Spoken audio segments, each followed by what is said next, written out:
34장 1절에서 31절 말씀,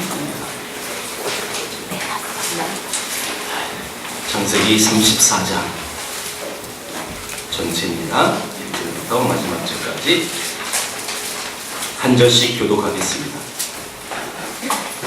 레아가 야곱에게 낳은 딸 디나가 그 땅에 딸들을 보러 나갔더니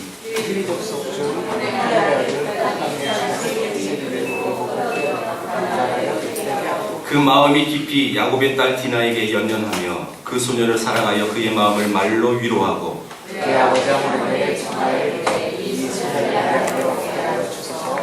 야곱이 그 딸 디나를 그가 더럽혔다 함을 들었으나 자기 아들들이 들에서 목축함으로 그들이 돌아오기까지 잠잠하였고 야곱의 아들들은 들에서 이를 듣고 돌아와서 그들 모두가 근심하고 심히 노하였으니 이는 세겜이 야곱의 딸을 강간하여 이스라엘에게 부끄러운 일 곧 행하지 못할 일을 행하였음이더라.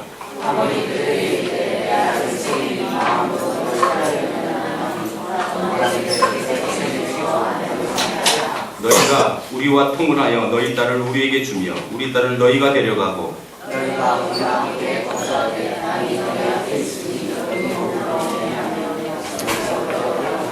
세겜도 디나의 아버지와 그의 남자 형제들에게 이르되 나로 너희에게 은혜를 잊게 하라. 너희가 내게 말하는 것은 내가 다 주리니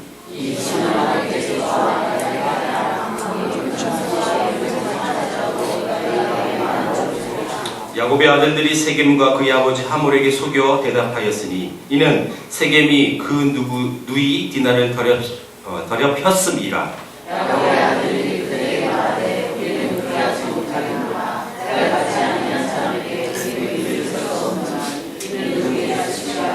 그런즉 이같이 하면 너희에게 허락하리라. 만일 너희 중 남자가 다 할례를 받고 우리 같이 되면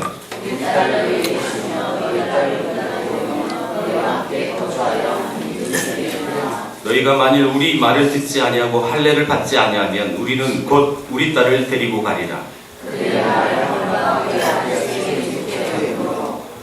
이 소년이 그 일 행하기를 지체하지 아니하였으니 그가 야곱의 딸을 사랑함이며 그는 그의 아버지 집에서 가장 존귀하였더라.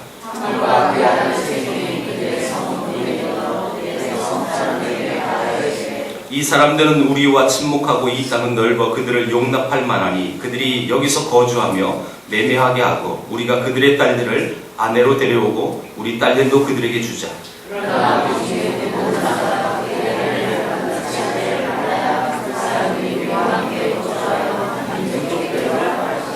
그러면 그들의 가축과 재산과 그들의 모든 짐승이 우리의 소유가 되지 않겠느냐. 다만 그들의 말대로 하자. 그러면 그들이 우리와 함께 거주하리라.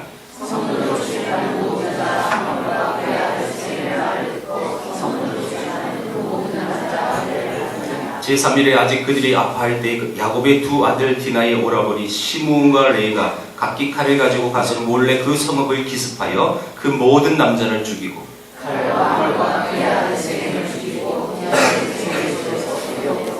야곱의 여러 아들이 그 시체 있는 성읍으로 가서 노력하였으니 이는 그들이 그들의 누이를 더럽힌 까닭이라.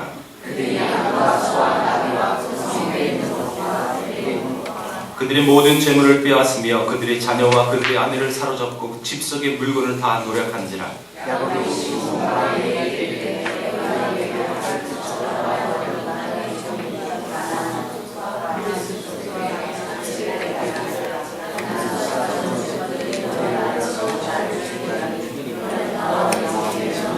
같이 있습니다. 그들이 이르되 그가 우리 누이를 창녀같이 대우함이 옳으니이다. 약복강에서 하나님의 얼굴을 배웠던 야곱, 그리고 형 에서 얼굴을 보면서 형님의 얼굴을 본즉 하나님의 얼굴을 보는 것 같다라고 했던 야곱.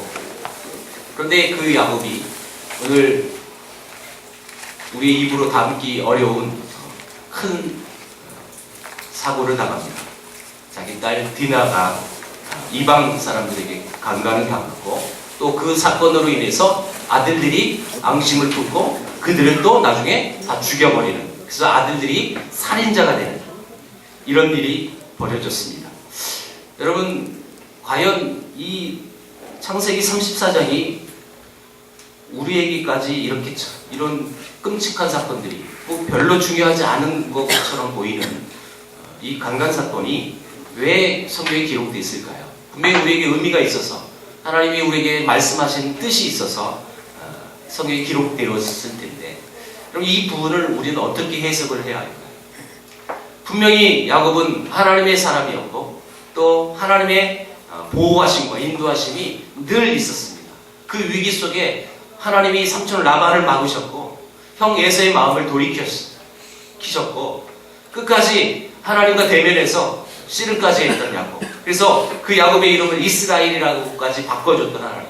그 은혜를 계속 입어야 하는데, 여러분, 아비로서 인생에서 가장 딸을 둔 아비로서의 끔찍한 사건을 맛본 이 야곱. 왜 이 일이 벌어졌을까요?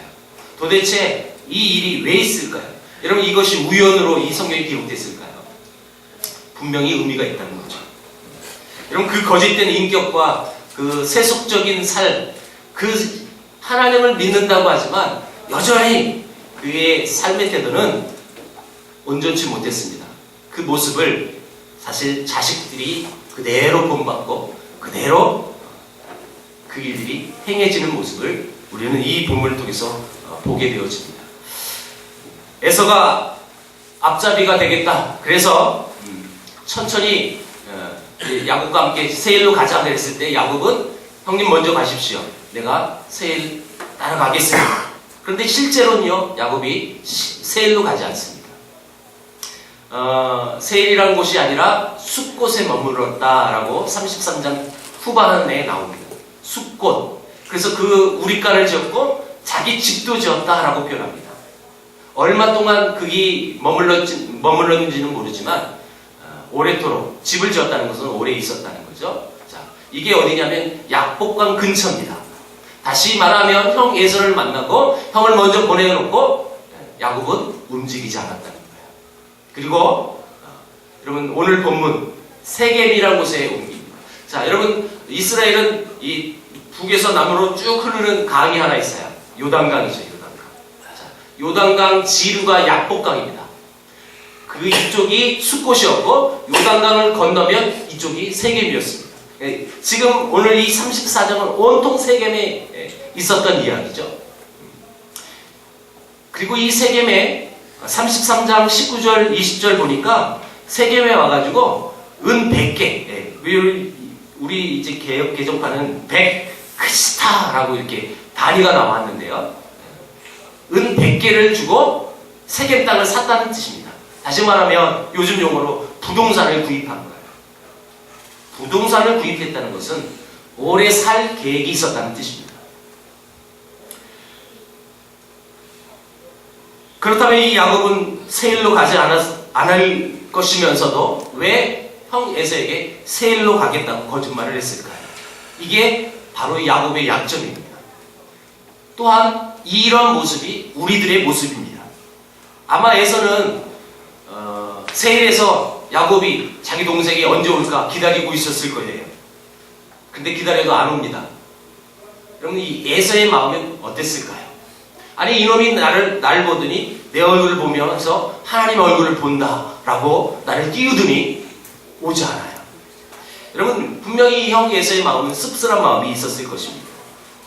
그러면서도 야곱은 지금 그렇게 거짓말을 하고 거짓된 행위를 하면서 자기는 하나님을 잘 섬긴다고 생각했어요. 왜냐하면, 자, 여러분 33장 20절이에요. 오늘 34장 1절 봤는데 바로 앞절 한번 보십시오. 거기에 제단을 쌓고 그 이름을 엘렐로헤 이스라엘이라 불렀더라. 지금 세겜에 와서 땅을 사고 그 땅에서 세겜에서 지금 제단을 쌓았다. 예배했다는 뜻입니다. 엘렐로헤 이스라엘, 이것은 하나님은 정말 참 이스라엘의 하나님이십니다 라는 뜻이에요. 엘이 하나님, 정말 하나님은 이스라엘의 하나님. 예, 여러분, 이스라엘 하나님, 이스라엘이 야곱이잖아요. 야곱. 이름이 바뀌었죠. 다시 말하면 야곱의 입장에서 봤을 때 이 말은 이 뜻이에요. 하나님은 정말 나의 하나님이십니다. 왜요? 세겜에 오니까 너무 좋았어요. 여러분, 왜 세겜에 오래 머물렀다고 생각하는지 합니까, 여러분? 이 땅이 너무너무 좋은 땅이었어요. 굉장히 비옥한 땅이고, 목축업을 하는 사람에겐요, 굉장히 좋았어요. 그러면서 지금 야곱은 스스로 난 그래도 하나님을 잘 섬기는 예배자다. 나는 지금 이곳에 땅을 사서 이를테면 이사를 와서 처음 나는 한 행위가 이사 감사 예배다 라는 거예요. 그러면서 자기는 그런 자부심을 갖고 살았을 것입니다. 그러나 여러분, 삶은 여전히 세상적인 방법으로 살아가면서 예배하는 것으로 그것으로 다 여러분 만족감을 가진다면 그것은 정말 착하게 사는 거죠. 난 하나님을 믿어. 그래서 난 하나님 앞에 예배해. 내가 그래서 주일은 꼭 빠지지 않고 예배하고 있어. 그런데 평상시의 삶은 거짓된 삶으로 살아요. 거짓말을 일삼고 거짓된 행위가 그냥 그의 삶인데 나는 그래도 주일날 예배하고 있어. 이걸로 아뢰 가지면 안 된다는 뜻이에요. 야곱은 그런 마음으로 지금 삶을 살고 있다는 것입니다. 이 세상에 우리 믿는 이 좋은 예수님을 안 믿고 멀리하는 여러 가지 이유 중에 교인들이 진실하지 못하다라는 그런 의견이 팽배하다는 거 여러분 아시죠? 얼마 전에 리서치를 했어요. 우리나라의 큰 세계 종교, 기독교, 천주교, 불교, 가장 퍼센티지가 많은 세계 종교를 가지고 믿지 않는 사람들에게 리서치를 했대요. 가장 믿지 못하는 종교가 무엇입니까? 라고 했을 때 1위가 단연 기독교예요. 여러분, 그런 통계를 보면서 여러분들은 어떤 느낌을 가지세요? 맞아. 네. 저 교회 때문에 그렇지, 저 성도님 때문에 그렇지, 저 목사님 때문에 그렇지 라고 여러분 생각하십니까? 그래서 그렇게 여러분 정리가 끝나셨습니까? 그것이 나 때문이다 라는 생각을 한 번도 가져보지 않으셨습니까? 혹시 진실되지 못한 크리스찬들의 모습을 보면서 세상 사람들도 그렇게 평가하고 있는 거예요.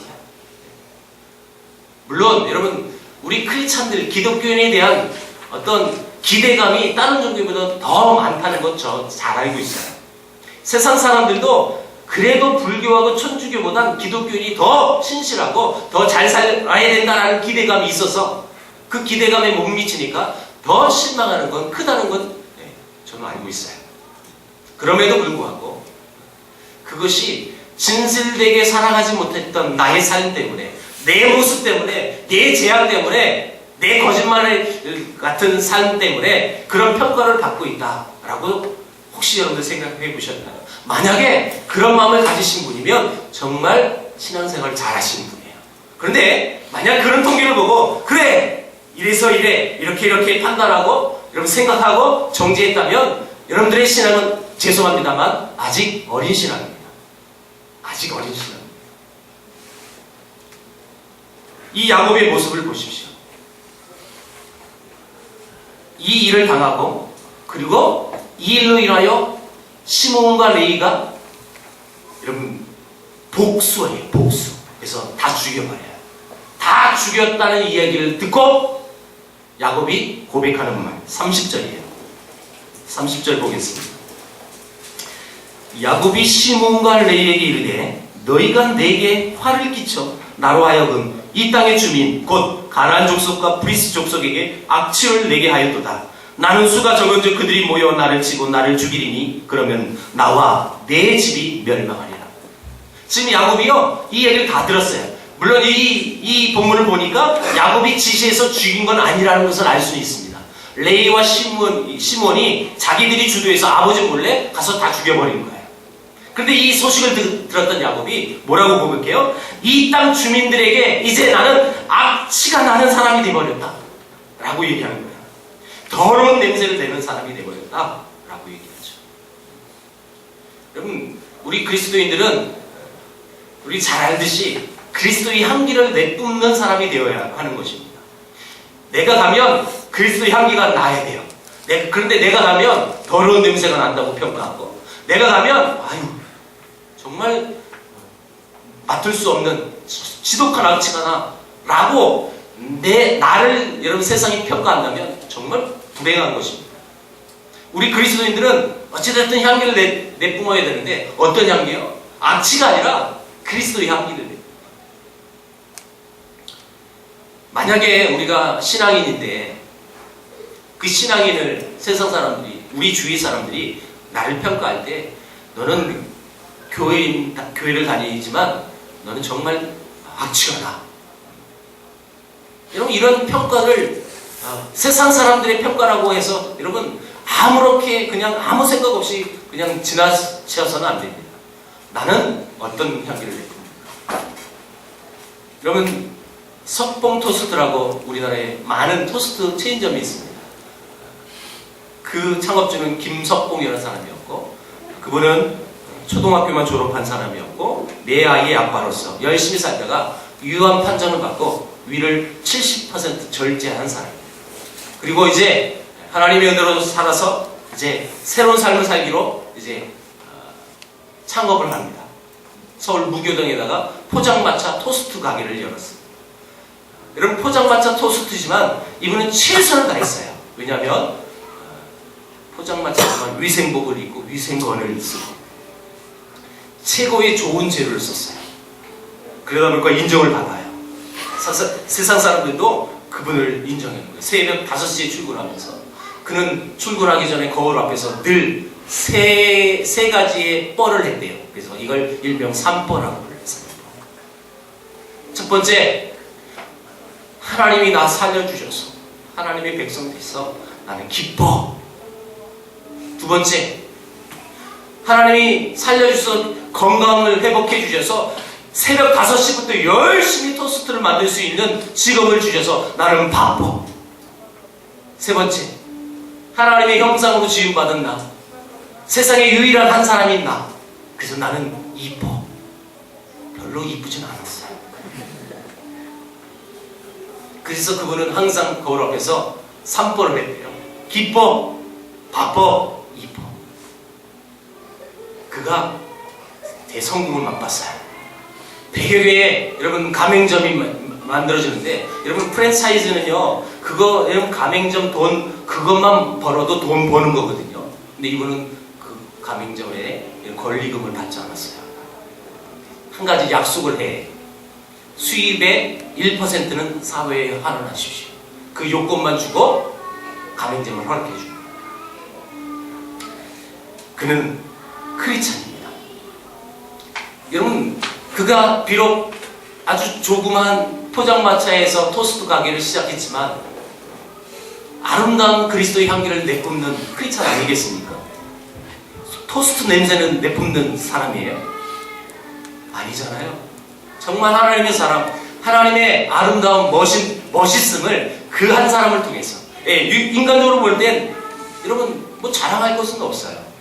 그러나 그 아름다운 섬김의 모습이, 실천의 모습이 세상을 변화시킵니다. 여러분들은 세상의 성공이라는 기준으로 우리를 평가하는 그런 사람들 앞에서 어떤 향기를 내뿜고 계십니까? 세상 사람들의 그 가치 기준대로 스펙이 있어야 되고, 얼굴은 좀 돈이 있어서 뜯어 고쳐도 돼야 되고, 어떤 명예직도 있어야 되고, 사회적인 위치도 있고, 사회적인 재력도 있어야 되니까 그것으로 그들에게 보여주기 위해서 그걸로 평가받으려고 노력하시는 분입니까? 아니면 이 김석봉이라는 이분처럼 그 자리가 때로는 그것이 초라해 보일 수도 있겠지만 그 모습을 보면서 그를 통하여 하나님 나타나게 하시는, 하나님의 향기를 내뿜는 그런 사람이십니까? 아니면 야곱 같은 사람이십니까? 여러분, 분명히 하나님의 백성은 하나님의 향기를 내뿜어야 되는데 왜 야곱은 안 됐을까요? 여러분, 결론적으로 얘기한다면 이 야곱은 세겜에 머물렀기 때문에 이런 큰 일을 당하고 있는 것입니다. 형 에서는 세일로 가자고 했습니다. 그런데 그는 간다고 말을 했지만 저 북쪽에 있는 숫곳과 세겜에 머물렀던 사람입니다. 근데 사실상 이 야곱은 세일도 가면 안 되는 거고 세겜도 가면 되는 게 아니고, 이 야곱은 가야 할 곳이 하나 있었어요. 베델이라는 곳이었습니다. 왜요? 형 에서를 피해서 도망 나올 때 여러분 첫날 밤 하나님 만났잖아요. 하늘의 사다다리가 통해서 오고 가는 하나님의 사자를 만났고 거기서 약속했어요. 하나님, 물론 그의 고백은 그의 기도는 좀 굉장히 수준 낮은 기도였죠. 하나님 나를 무사히 돌아오게 하면 내가 이곳에 기름 붓겠다고 11조 드리겠다고 이렇게 고백했던 사람이에요. 하나님 그 기도 때문에 그를 살려주고 그를 지켜주진 않았습니다만 하나님의 계획과 하나님의 방법대로 하나님의 섭리 가운데 그를 지키시고 인도해 주셔서 여기까지 오게 하셨어요. 라반을 맡게 하셔서 또 에서를 맡게 하셔서 여기까지 왔어요. 그가 가야 할 곳은 베델입니다. 왜요? 자기가 약속했잖아요. 자기가 서원했잖아요. 그래서 베델 가서 하나님 앞에 예배해야 될 사람인데, 여러분 베델은 어디냐면 이 위쪽이 이제 세겜인데요. 제가요 사실 이 지도를 다 해놨어요. PPT로 해놨는데 용서하세요. 제 머리가 이렇게 지금 다 준비해놓고 컴퓨터에 안 나와놨어요 지금. 어젯밤에 다 이렇게 해가지고 색깔로 넣어가지고 실제 이스라엘 지도를 가지고 이렇게 했는데 안타깝습니다. 제가 딱 다리 쓰고 생각이 나는 거예요 지금. 자, 손으로 하겠습니다. 세겜이고 여기가 요단강이 나요. 여기 요단강의 지류 약복강, 여기가 숫곳이에요. 그래서 세겜으로 왔어요. 여기서 약 40km 내려가면 베델입니다. 베델. 그리고 여기서 한 60km 내려가면 헤브론입니다. 왜 헤브론을 얘기하냐면 베델 갔다가 나중에 이 야곱이 어디 사냐면 헤브론을 살아요. 왜요? 자기 할아버지 아브라함이 계속 살았던 곳이잖아요. 아버지 이삭. 이 헤브론이 주거지입니다. 자, 헤브론, 베델, 세겜. 근데 이 야곱은 베델을 가야 되는데 베델 안 가고 요 세겜에 머문 거예요. 왜요? 세겜이 너무 매력적인 곳이었습니다. 그 마음이 이제 밑으로 가야 하는데 변했습니다. 그래서 길을 멈추고 세겜에 머물러서 부동산을 샀습니다. 그리고 이 영향이 딸에게 미쳤어요. 왜요? 1절에 보니까 이 디나가 어디 가냐면 그 땅에 딸들을 보러 간다라고 기록했어요. 그 땅에 딸들을 보러 나갔더니 그래서 나갔다가 세겜이라는 추장에게 강간을 당한 사건이에요. 성경 주석가들은 이 축제를 우리가 생각하는 우리 교회에서 하는 전도 축제의 개념이 아닙니다, 여러분. 세상의 축제는 여러분 아시죠? 말하지 않아도 아시죠? 브라질 카니발 축제, 세상의 어떤 축제, 여러분 그 모든 축제가 교회는 음지에는요 성의 축제가 되어 있다. 저도 이번에 깜짝 놀랐어요. 인터넷에서 보는데 올림픽 선수촌 안에도 엄청난 성의 축제가 일어난다. 세상이 이렇습니다. 동서고금을 막론하고 모든 세상의 가치관과 세상이 추구하는 여러분 그런 축제는 다 이런 파랗게 있는 것이죠. 야곱 시대의 이 축제는 특별히 가나안 풍요의 어떤 신에게 바치는 또 비는 그런 축제이다 보니까 그게 포커스를 맞추는데 그것이 다 요 고대 근동의 모든 축제와 문화와 정신은 다 성의 문화였습니다. 이런 데 관심이 있어서 책을 보신 분들은 다 아실 거예요. 다 이것이요 성하고 밀접한 관계를 가져요. 그런 문화, 특별히 이 세겜에서는 약 10년을 살았어요. 10년을. 여러분 그러면 이 야곱 가족이 이걸 몰랐을까요? 알았을 거예요. 그래서 이 디나는 그 10년을 살아서 그런 분위기 다 알고 있었음에도 불구하고 그 축제 구경하러 갔다가 이 낭패를 당하는 것이죠. 결국 이것은 야곱이 목표를 상실했기 때문에 자식들이 그 영향을 받고 있음을 여실히 보여주고 있는 사건이 바로 이 사건입니다. 만약 야곱이 이 세겜에 머물지 않았다면 이 디나 강간 사건은 일어나지 않았을 것입니다. 그러나 야곱이 세겜을 바라봄으로써 서서히 가족들도 세겜을 바라보는 의식이 생기고 하나님을 바라봐야 할 사람들이 세상의 문화를 바라보고 세상의 쾌락을 바라보고 세상의 편안함을 바라보니까 이런 일들이 여러분 벌어지는 것입니다.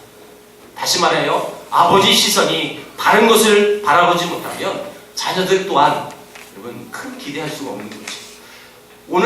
오늘날 이 시대를 한번 보십시오. 우리 어른들은 까무러 칠 정도로 이 세상의 문화가 타락했다는 것을 여실히 다 느끼고 있을 것입니다. 부모가 바른 시선으로 바라보고 오직 하나님만 바라봐도 우리 자녀들이 여러분 온전히 살아가지 못하는 이 배경 속에 부모가 시선이 자식들처럼 똑같이 세상을 바라본다면 그 자녀가 무슨 희망이 있겠어요? 물론 그런 부모 밑에도 정말 하나님만 바라볼 수 있는 자녀들도 많이 일어나는 그런 가정도 있지만 세상에 일반적으로 통계로 봤을 때 신실한 그 부모의 시각을 갖고 있는 그 자녀들도 온전한 신앙을 갖기 어려운 이 시대에 그럼 부모가 어떤 시선을 가져야 될까요? 바라봐야죠.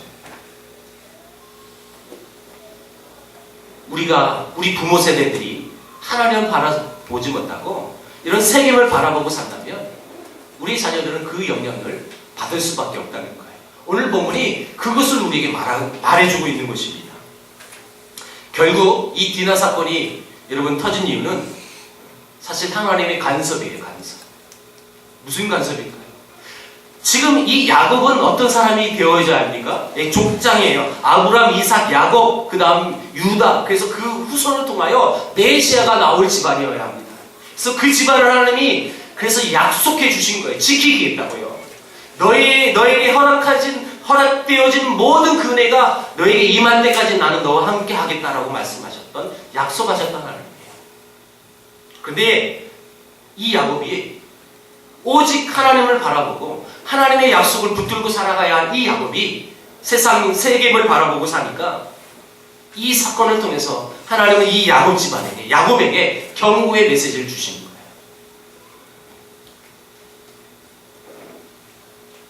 이 디나를 강간한 세겜, 지역도 세겜이고 그 사람 이름도 세겜입니다. 이 세겜이 그 여자를 또 사랑해서 그 여자를 정식적으로 아내로 삼으려고 청혼했습니다. 그래서 청혼하면서 이 야곱에게 이런 제안을 하죠. 어떤 예물, 어떤 혼수 요구하는 대로 내가 다 줄 테니까 그 여자만 주십시오. 여러분 이 제안을 받았던 야곱의 마음은 어땠을까요? 여러분 이 제안이 보통 제안이 아닙니다. 달라는 대로 다 주겠다는 거예요. 달라는 대로. 여러분 이 제안을 받으면 가슴 설레지 않을까요? 세겜의 유혹에 우리도 쉽게 빠지지 않을까요? 달라는 대로 다 준다는데요. 이곳은 우리들이 정착하고 안주해야 할 곳이 아닙니다. 세겜이라는 것은. 왜요? 이곳은 우리를 망치고 우리를 패망의 길로 인도하는 그런 곳에 불과합니다. 그래서 우리는 정신 바짝 차려야 합니다. 하물과 세겜이 자기들이 이제 그렇게 제안을 했을 때 이 야곱 집안은 또 제안을 다시 역제안을 하죠. 할례를 받으면 오케이 우리 디나를 주겠다. 근데 그것도 속이는 거였어요. 그죠? 속셈이 있어요. 할례 받게 해서 다 죽여버리려고. 근데 이 제안했던 이 세겜 사람, 이 세겜 주장, 그래서 역제안을 받아요. 할례를 받으면 하겠다. 그래서 이 세겜이 그 제안을 받고 다시 와서 세겜성에서 모여서 토의를 하죠. 우리 세겜성에 있는 사람들이 남자는 다 할례를 받으면 이제 그 디나는 내 아내가 되고 궁극적으로 뿐만 아니라 그들의 딸들이 우리의 또 아내가 되고 또한 우리의 딸들이 그들의 아내가 될 수 있도록 통혼하자는 거예요. 그러면서 그들을 설득해요. 그리고 세겜이 한마디 더 설득해요. 뭐예요? 만약에 디나가 오게 되고 우리 딸을 그대로 보내면 이렇게 통혼하면 함께 이 세겜에서 거주할 수 있다. 그러면서 한마디 더 그 세겜 사람들을 설득하래요. 뭐예요? 그렇게 되면 야곱의 재산이 우리의 재산이 될 겁니다. 여러분 이것이 그들의 속셈이었어요.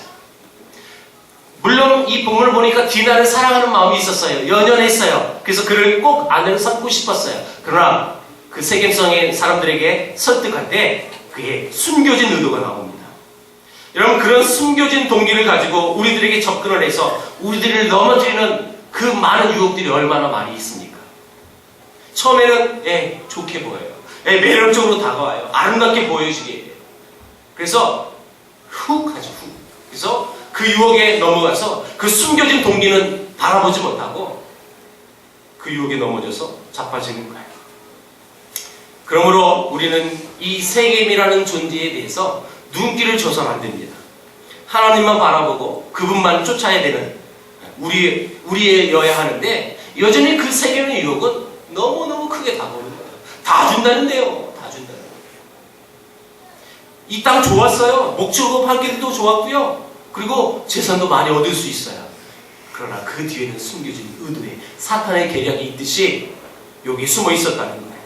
야곱은 나에게 또 이런 일이 왜 일어났을까? 야복강의 체험도 했고 또 분이엘 하나님의 얼굴도 이런 체험했던 야곱. 그런데 왜 나에게 이런 환난과 근심이 끊이지 않았을까? 생각해 봤을 거예요. 여러분, 세상에는 환난이 두 가지 종류가 있어요. 크게는요, 요셉의 환난이 있고 두 번째는 야곱의 환난이 있어요. 요셉의 환난은 요셉이 죄가 아무것도 없습니다. 이 야곱의 아들, 11번째 아들 요셉, 그는 죄는 없어요. 그런데 그는 늘 환난을 당합니다. 왜요? 그것이 하나님의 계획이었어요. 형제들에게 미움을 받아서 궁극적으로 그를 애굽의 총리로 세워야 돼요. 왜요?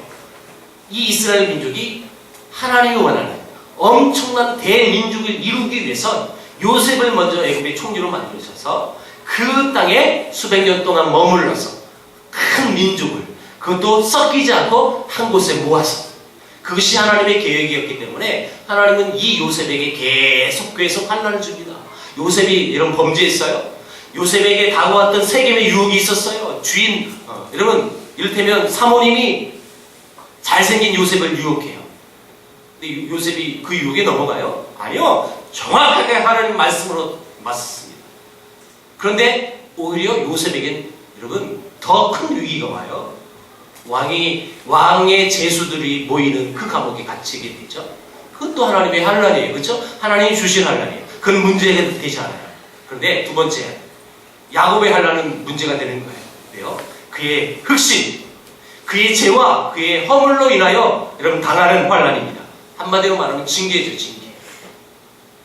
이 환난의 목적이 있습니다. 이 야곱에게 주시는 목적이 있어요. 징계. 여러분, 이런 말이 있잖아요. 부모가 자식을 때리는데 사랑하니까 때리는 거예요. 그렇죠? 그가 잘 되기 위해서 매를 드는 거예요. 네 멋대로 살아가면요, 매를 들 필요도 없어요. 왜? 그냥 그대로 살아가는데요. 사랑하는 마음이 없으니까. 그를 사랑하니까 때로는 잘못하면 혼내기도 하고. 그러면 안 돼. 그건 하나님의 말씀에 어긋나는 거야. 거짓말하면 때리고 하는 것이 왜 그래요? 그 자식을 사랑하니까. 잘 되기 위해서. 왜 하나님이 야곱에게 그 환난을 주실까요? 징계의 메시지도 있지만 그거 잘 되기 위해서요. 뭘 잘 되기 위해서요? 궁극적으로 야곱은 하나님의 나라를 들어가야 하는, 하나님 그 하늘을 바라봐야 하는, 여러분 어떻게 보면 순례자예요. 순례자. 그래서 그는 궁극적으로 베델로 가야 될 사람이에요. 그런데 그는 베델로 가지 않아요. 베델로 안 가고 세겜이 여기가 너무 좋사오니, 여기 문화 너무 좋아요. 타락하고요. 너무 편해요. 사실 우리에게도 이런 유혹이 있지 않습니까? 신앙생활하고 또 교회생활하고 또 봉사활동을 하는데, 하나님, 나 정말 편하게 예수 믿고 싶어요. 나 편하게 교회생활도 하고 싶고요.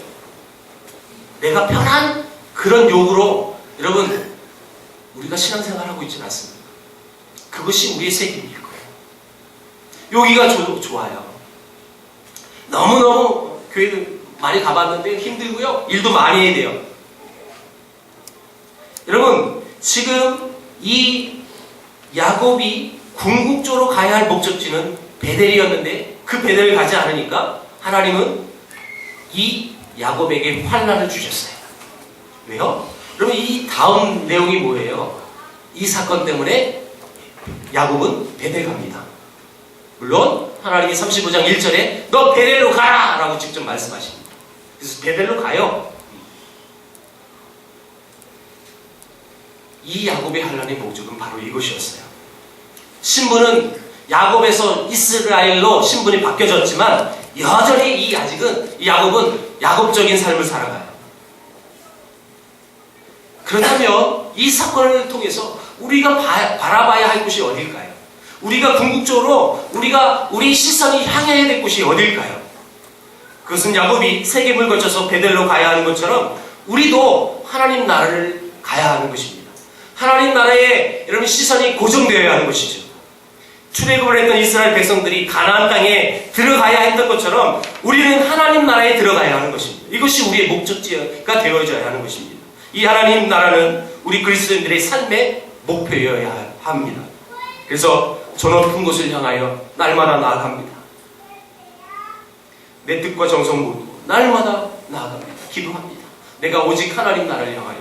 이것이 우리의 목적지가 되어야 한다는 것입니다. 그러나 사단은 우리가 그 하나님 나라에 들어간 그 목적지에 가는 것을 여전히 늘 항상 해방하는 것이 사단의 존재입니다. 가만 내버려 두지 않습니다. 순탄하게 가게 안 내버려 두죠. 세계 같은 아주 매력적인 것으로 우리에게 다가와요. 야, 거기가 아니고 힘들어. 왜 그렇게 힘든 일을 해? 왜 그렇게 힘든 신앙생활을 해? 편하게 해. 좋게. 여러 가지 유혹 가지고 우리를 손짓하고 부릅니다. 마치 세겜 땅의 평화로움이 야곱을 불렀던 것처럼 계속 우리들도 부르고 있습니다. 어설프고 매력 없는 것들로 다가오지 않아요. 여러분, 사단이 뿔 달리고 와요? 절대 그렇게 오지 않아요. 딱 보면 저 사단이냐? 그러면 알만큼 여러분 그 모습으로 오면 누가 어떤 크리스찬들이 그 사단의 유혹에 빠져들겠어요? 사탄아 물러가라 하죠. 다 보이는데요. 사단이 아닌 것처럼 다가옵니다. 매력적으로 너무너무 내 마음에 흡족한 것으로 편한 것으로 평안한 것으로 아마 여러분들에게도 나름 한 사람 한 사람 다 각자 개인마다 여러분 나름대로의 세겜이 있을 거예요. 여러분들을 유혹하고 여러분들을 발목 잡고 여러분들을 못 가게 하는 여러분들이 베델에 못 가게 하는 그 발목 잡혀 있는 것들이 있을 것입니다. 어떤 분은 그것이 명예가 있을 수도 있고 어떤 사람은 물질일 수도 있고 어떤 사람은 자존심일 수도 있고 어떤 사람은 자녀일 수도 있을 것입니다. 아마 여러분도 야곱처럼 이런 세겜을 만나면 땅도 사고 감사의 예배도 드릴 거예요. 하나님 이렇게 멋진 땅 주셔서 감사합니다. 여러분 엘렐로헤 이스라엘이 바로 이 뜻이에요. 하나님 이렇게 멋있는 세겜 땅이 있었네요. 내가 몰랐네요. 내가 먼저 알았으면 베델에서 예배하겠다는 말 안 했을 거고 내가 세겜에 있을 거라고 얘기했을 건데 와 하나님 너무 멋있어요. 이곳에 인도해 주신 하나님 너무너무 좋은데요. 그래서 10년 살아요. 10년. 그것은 하나님의 계획이 하나님의 뜻이 아니겠어요. 그래서 하나님은 아픔이지만 딸의 이 아픔의 사건을 통해서 야곱이 정신 차리게 했다. 그 사건이 오늘 본문입니다. 그래서 우리는 이 사건을 통해서 우리가 주의해야 할 것이 하나 있어요. 세겜은 우리의 목표가 아닙니다. 베델이 우리의 목표입니다. 하나님 나라. 여러분 우리가 조금만 소홀하고 조금만 여러분 이것을 관심 두지 않으면 엄청나게 사단의 계획입니다. 우리를 넘어뜨리려고 여러분 너무너무 좋은 조건으로 유혹합니다. 돈으로도 유혹할 것이고 멋있는 것으로 유혹할 것이고 재력으로 또 명예로 우리를 넘어뜨릴 것입니다. 우리의 목표가 분명치 않으면 베델이라는 하나님 나라라는 그 목표치가 분명하지 않으면 우리는 어디로 달려가야 할지 그 목표점이 흐려지니까 그 세계에 머무를 수밖에 없는 거죠. 문제는 야곱이에요. 야곱이 어떻게 해야 합니까? 오 하나님 이 사건을 통해서 하나님의 뜻과 하나님의 섭리를 알게 됐습니다. 하나님 나의 재앙입니다. 나의 허물을 용서하여 주옵소서라고 고백해서 곧바로 하나님의 뜻 베델로 가야만 했었을 거예요. 근데 여러분 이 본문 보니까 야곱은 철저히 그렇게 반응하지 않았어요. 그 소식이 들려오니까 그는 침묵해버려요. 왜요? 자기 아들들이 11명 아들들이 지금 들에 나가 있어요. 그 아들들이 없으니까 지금 자기 힘도 없어요. 왜요? 지금 여러분 지금 장애인이에요. 야곱은 엉덩이뼈 여러분 하나한테 맞아가지고 아무 일이 없어요. 그래서 그 11명 아들이 와서 대책해야 하고 어떻게 복수할 것인가? 아무 말 하지 않아요. 세겜 앞에서는요. 그리고 아들들이 온 다음에 그는 반응해요. 여러분 이게 무슨 뜻일까요? 이 야곱의 이 신앙관을 보십시오. 하나님 내가 잘못했어요. 하나님 내가 죄인이에요. 하나님 용서하세요. 이렇게 반응해야 할 신앙이니 아들들 오기만 기다리고 있습니다. 다시 말하면 자기가 인간이 할 수 있는 방법, 수단 이걸 먼저 했다는 거예요. 이게 야곱이에요. 그런데 이 야곱의 모습이 여러분 우리의 모습 아니에요. 여러분 나의 모습 아닙니까? 여전히 하나님 앞에 그 하나님을 신뢰하고 하나님을 의지해야 될 나의 모습이어야 하는데 하나님 나라를 바라봐야 하는데 그 잘못이 그 허물이 내게 드러났음에도 불구하고 회개하지 않은 것은 야곱을 보는 것과 똑같습니다. 할례받지 않은 사람들에게 우리 누이를 줄 수 없다. 예, 너무너무 그럴듯해요. 그렇죠? 왜 크리스찬이니까요. 하나님을 믿는 백성이니까요. 할례는 무슨 표시예요? 하나님을 믿는 자의 구별된 표시입니다. 그러니까 너희들 우리 누이 데려가려면 너희들도 할례해. 여러분 이것처럼 멋있는 영적인 해석이 어디 있어요? 너무 멋있죠? 야곱의 자녀들이 아들들이 아버지 야곱하고 똑같이 반응하고 있는 거예요. 똑같이.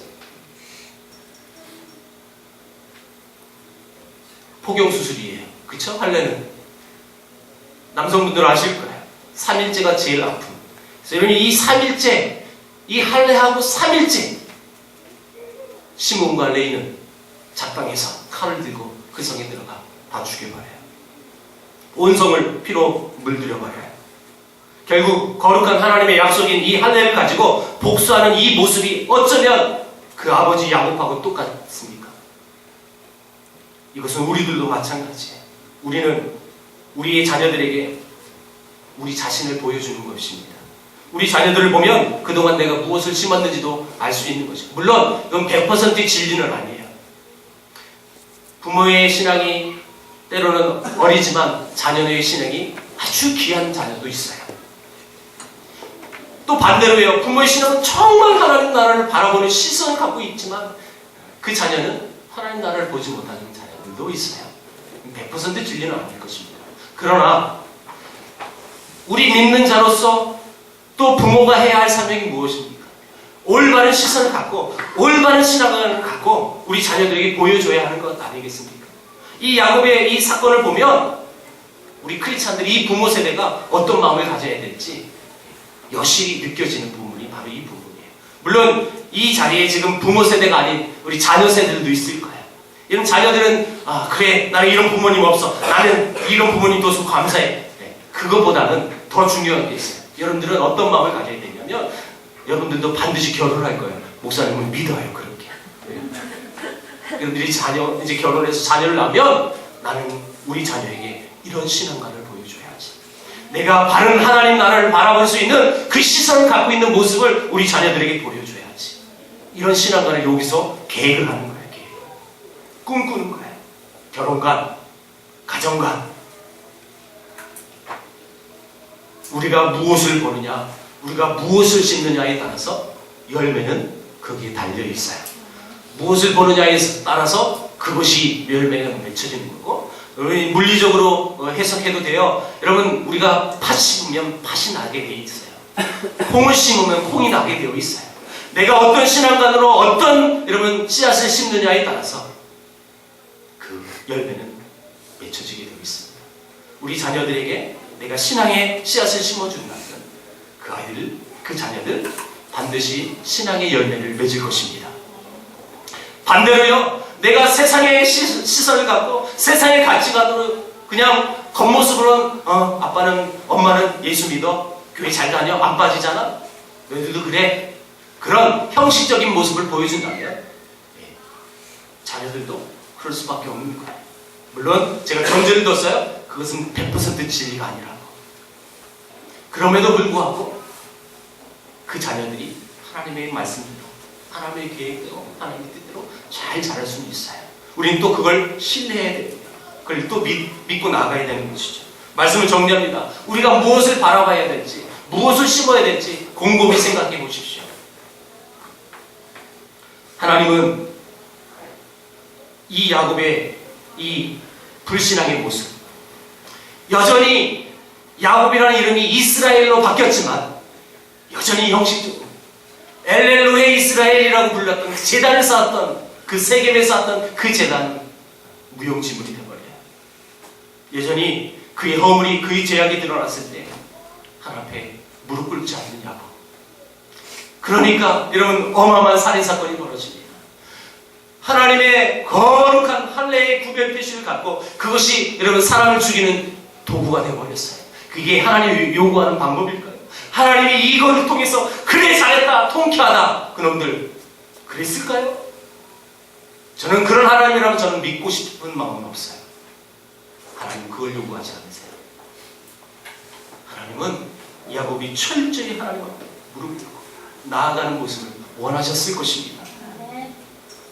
그렇다면 이 본문을 통해서 우리가 이 시간, 이 말씀을 통해서 누려야 될 게 뭘까요?